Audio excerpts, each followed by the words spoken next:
ولكن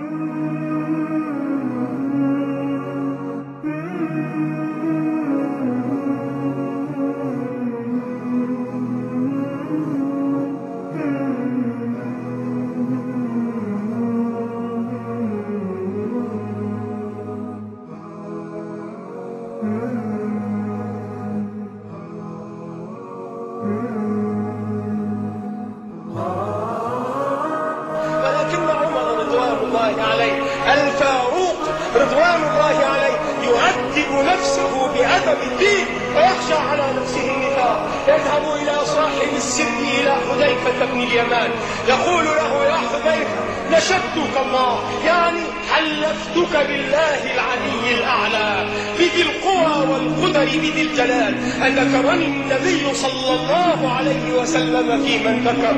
يا عبد الله، يا ضعيف يا ضعيف يا ضعيف، أأنت أقوى من عمر يخشى على نفسه النفاق؟ أتهمت نفسك يوما بالنفاق وخفت على قلبك منه؟ أتهمت نفسك بالرياء يوما وخشيت على قلبك من الوقوع في حمأته؟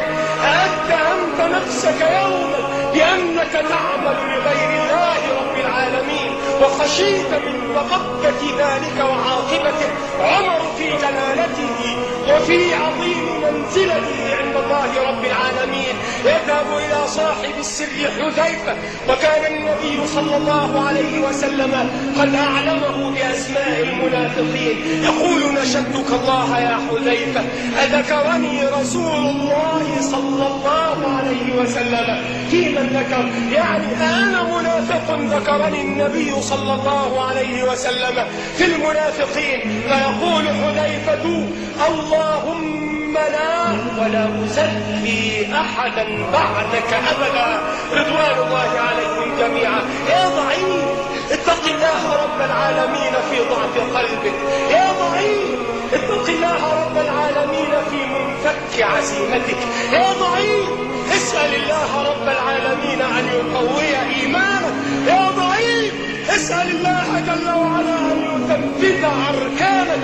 يا ضعيف، اسأل الله جل وعلا أن يأخذ بيديك هاديا قلبك إلى سبيل الله المستقيم. عباد الله، في هذه الأيام العصيبة علينا أن ننقي قلوبنا راجعين إلى الله مولانا وربنا، دائم الأخذ بالدعاء لرب الأرض والسماء.